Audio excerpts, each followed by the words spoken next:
Bem-vindo a mais uma edição do Consultório de Psicologia de Onda Viva, o programa com o Dr. Luís Lameira, mais uma vez aqui no Consultório do Dr. Luís Lameira, no Porto, mesmo bem no centro do Porto, não é, Dr. Luís Lameira? Aqui está-se bem no seu consultório sempre. Correto, acima de tudo prezo por um espaço agradável e que as pessoas se sintam bem, tranquilas e que a relação terapeuta-cliente seja acima de tudo producente para criar o insight, isto é, para proporcionar ao paciente uma melhoria, uma diminuição e mesmo um alívio de determinados sintomas desagradáveis, como o caso da ansiedade, stress e pensamentos suicidas, entre outras perturbações que constato aqui todos os dias. Muito bem, e hoje temos um tema também interessante que também lhe pergunto se constata muitas vezes, mas vamos falar sobre ele, percebê-lo o que é.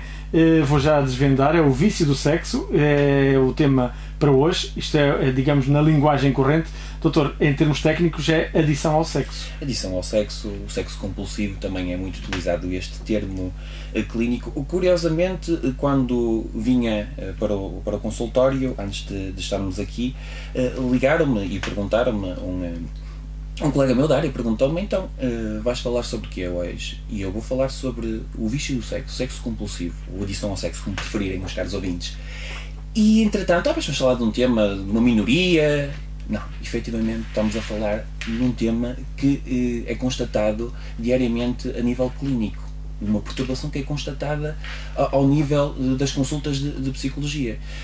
Só para dar um exemplo em concreto, há relativamente pouco tempo atrás, um indivíduo, um perito ao nível de tratamento em determinadas adições, nomeadamente sexo, com enfoque no sexo, dependências sexuais, alguns tipos de parafilias, digamos assim, usando um termo mais técnico, americano, de uma faculdade conceituada, veio a Portugal, efetuou um estudo e constatou que existem cerca de 500 mil indivíduos em Portugal viciados em sexo. Ou seja, nós estamos a falar... Mas são números credíveis? São números credíveis, ou seja, com, digamos que, uma margem de erro de 50 mil, ou seja, entre 450 mil e 550 mil indivíduos em Portugal, efetivamente, estão viciados em sexo. Estamos a falar em vício do sexo, que tipo de doença é este? Como é que se sabe que se tem essa doença? Basicamente, é um indivíduo, o viciado em sexo, o indivíduo que pratica sexo compulsivo ou que busca esse estímulo, esse impulso diariamente, a vida gira só em torno do sexo. E passo a explicar, o indivíduo tem dificuldade em concentrar-se no trabalho, tem dificuldade em brincar com os filhos, em dar carinho, afeto, amor, demonstrar a sua paixão para com a sua esposa, para com os seus familiares. Porquê? Porque na cabeça está apenas sexo e nada mais. E passo a explicar a que é que se deve essa dependência. Não difere muito das outras dependências em que a pessoa utiliza uma substância, como o caso da heroína, da cocaína e do álcool e mesmo da comida, dependentes em comerem compulsivamente. Ou seja, o indivíduo, quando está numa relação sexual, liberta determinados químicos, ou seja, a nível neurofisiológico, ao acontecimento da euforia. É natural, os ouvintes que estejam a ouvir-nos agora vão associar o sexo ao prazer, correto? Se não associaram o sexo ao prazer, alguma coisa está mal. Também ao oposto, que é a aversão ao sexo. E esses indivíduos vão ficar dependentes, vão ficar completamente eufóricos durante o ato sexual. No entanto, é um ato sexual muito peculiar, ou seja, é apenas físico, não é de cariz emocional. O indivíduo, depois de terminar a relação, sente-se mal, isola-se socialmente. Porquê? Porque sofre de um termo muito curioso que se chama anorexia sexual. Isto é, o sexo é única, pura e simplesmente carnal. Não há carinho, não há amor, não há afeto, não há compaixão, não há nada de aspectos emocionais, apenas físico. O indivíduo sente e tem a consciência que naquele exato momento, naquele ritual, tornou-se um ser frio, desprovido de qualquer tipo de sentimentos. Portanto, não desfruta do prazer.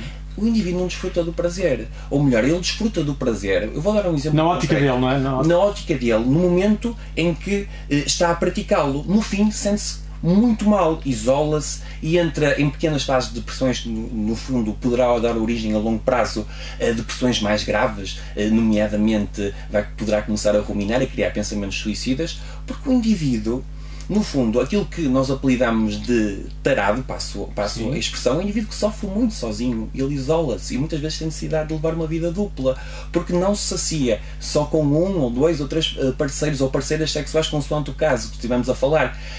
Tem necessidade de se masturbar compulsivamente, visualizar pornografia constantemente e pôr em prática determinadas fantasias. Ou seja, é um indivíduo que vive para o sexo, dorme muito poucas horas, porque é capaz de levantar à meia da noite e masturbar-se, é capaz de estar no trabalho e ter que ir ao quarto de banho apenas para se masturbar.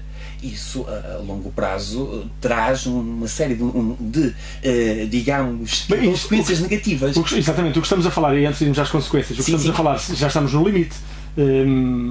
Por intermédio, ou antes disso, há outros sintomas que possam ser detectados, ou não. A regularidade, por exemplo, como há pouco dizia que são pessoas que se levantam durante a noite para se masturbarem. Isso são situações já no limite para fazer isso diariamente ou com muita regularidade. Acontece como até lá, para que os nossos ouvintes que possam sofrer desta patologia possam equacionar se estão ou não com o vício? Excelente pergunta. No início, o indivíduo adolescente começa por visualizar filmes para adultos, como muitos visualizam, com mais enfoque nos homens, ou seja, constata cerca de 90% dos indivíduos de sexo masculino excitam-se a visualizar a pornografia, ao contrário das mulheres, que não só estão adeptas do mundo para adultos, porque o homem representa, neste caso, a excitação do homem é mais visual e na mulher é mais do contexto, por isso é natural que os homens se masturbem mais a visualizarem pornografia. Entretanto, essa mesma fase da pornografia passa no sentido de o indivíduo visualizar durante horas, ao contrário dos indivíduos normais que visualizam esporadicamente. Passam horas e horas a fio a visualizarem pornografia e tentam pôr em prática essas mesmas fantasias a qualquer custo. Entretanto, passam da pornografia para o sexo virtual compulsivo.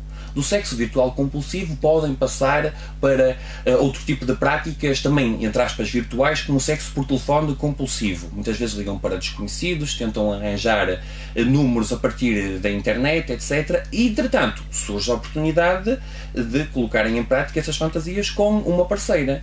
Como eu falei há pouco, existe o tal síndrome da anorexia sexual, isto é, o indivíduo não sente qualquer afeto perante essa pessoa e outra pessoa irá reparar que ele pretende apenas saciar os seus impulsos sexuais. Vai procurar uma segunda ou uma terceira parceira, as relações passam a ser mal sucedidas e nunca se sacia completamente.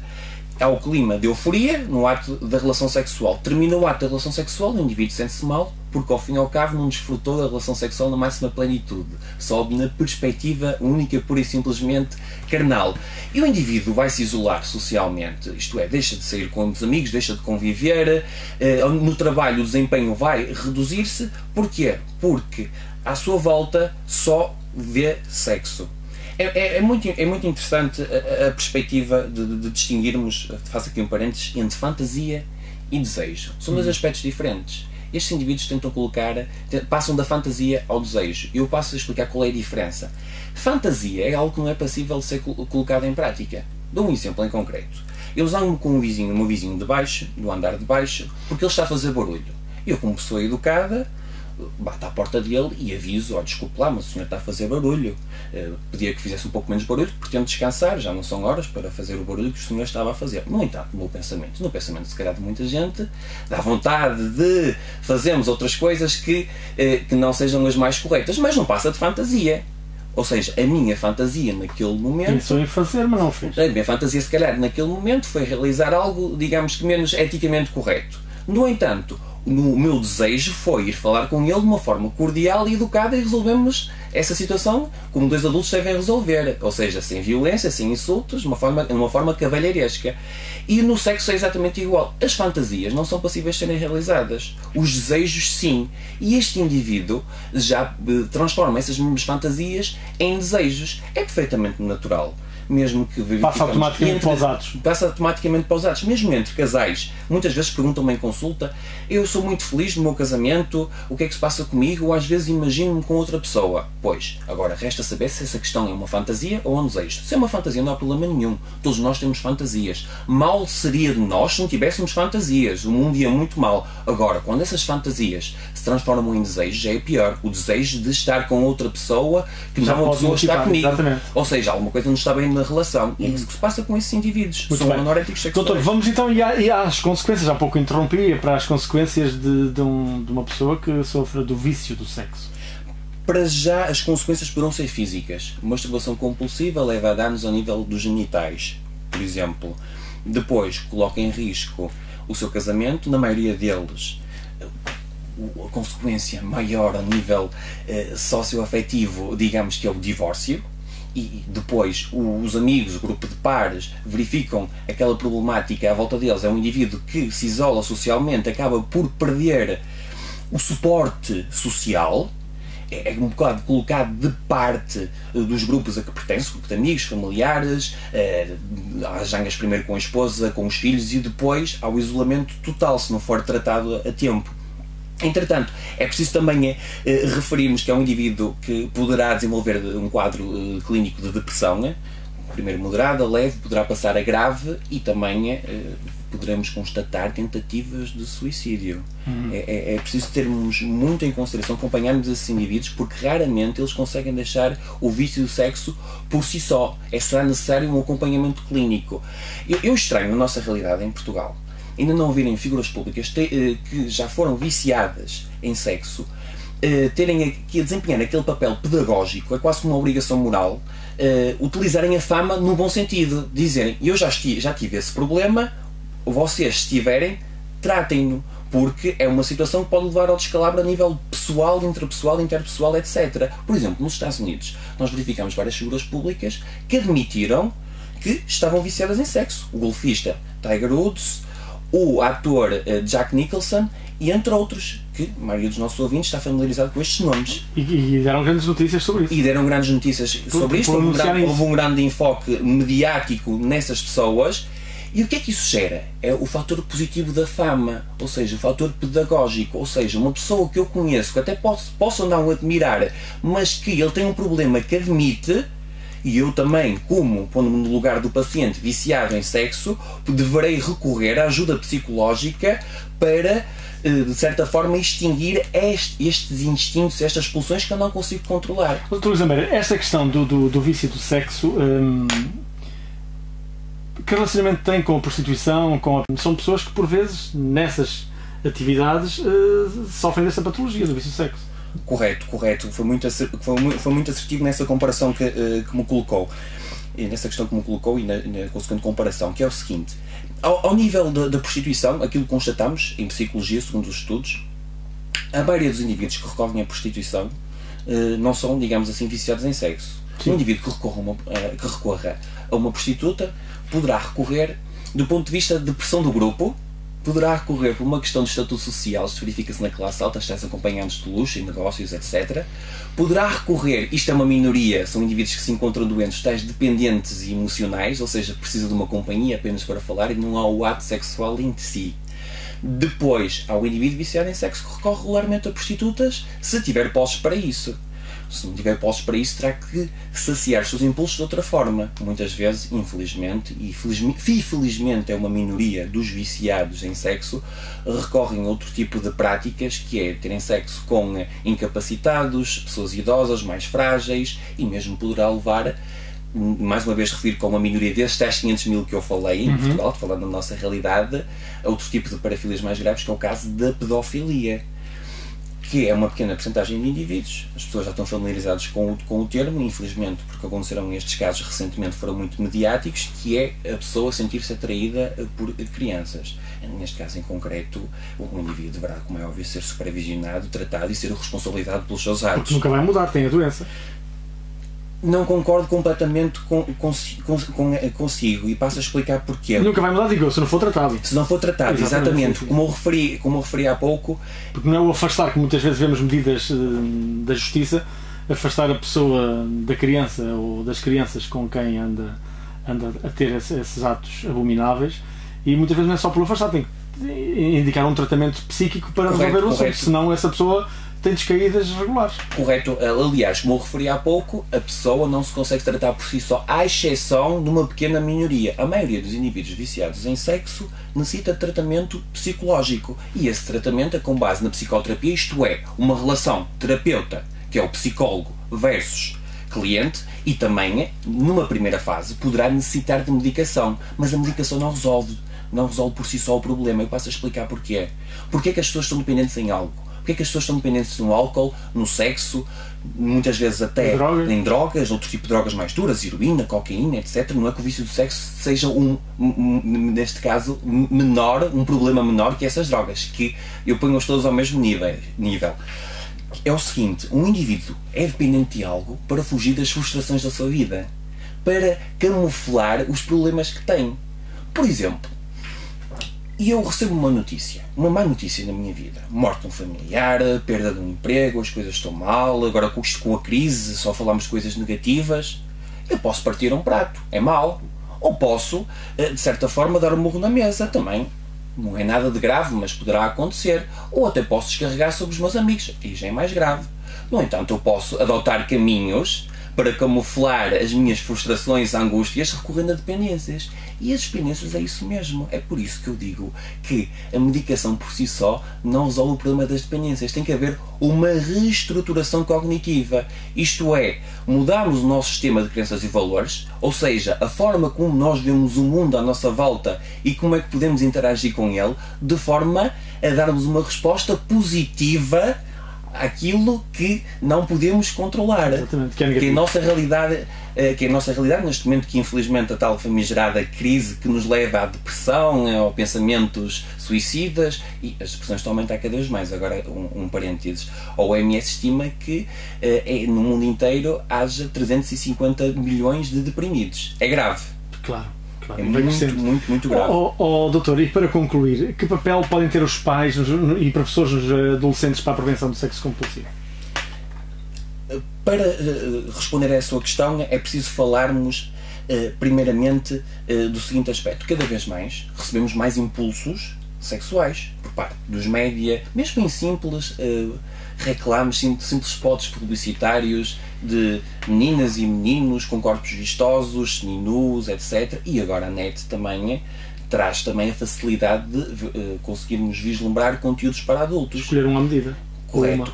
Se verificarmos que em determinadas situações miúdos, miúdas, rapazes, raparigas, 10, 11 anos começam a visualizar esse tipo de conteúdos e muitas vezes os pais não supervisionam, e mesmo os professores nas escolas, corretamente, a criança, desde ter a idade a visualizar este tipo de conteúdos, poderá desenvolver determinadas características na personalidade não muito aconselhadas, correto?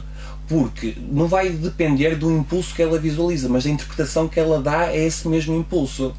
Porque aquilo que nós constatamos é que determinados viciados em sexo, determinados indivíduos que têm perturbações sexuais, durante a formação da sua personalidade, foram alvos de determinados estímulos sexuais pouco apropriados. A partir dos 9, 10, 11, 12 anos visualizarem pornografia. Muitas vezes os pais, quando estavam na sua intimidade, não tinham o cuidado de, não digo esconderem, mas resguardarem-se a esse nível, e claro, poderá implicar em consequências negativas na construção da sua personalidade.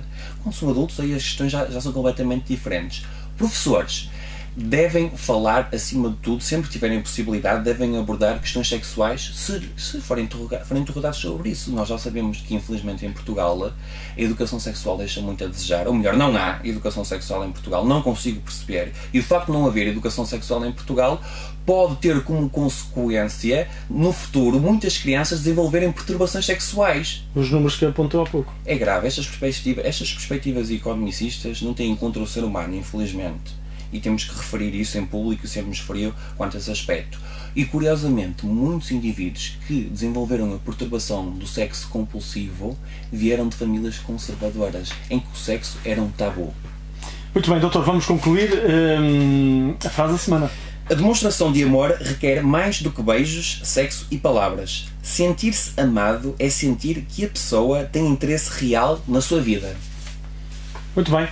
Terminamos aqui o programa de hoje de Consultório de Psicologia com o Dr. Luís Lameira. Falamos sobre o vício do sexo, um programa que pode sempre ouvir neste horário aqui na Onda Viva. E Dr. Luís Lameira, quem precisar de ajuda em termos de psicologia, está ao dispor o seu consultório. Correto. Recorde-nos a morada para quem estiver interessado.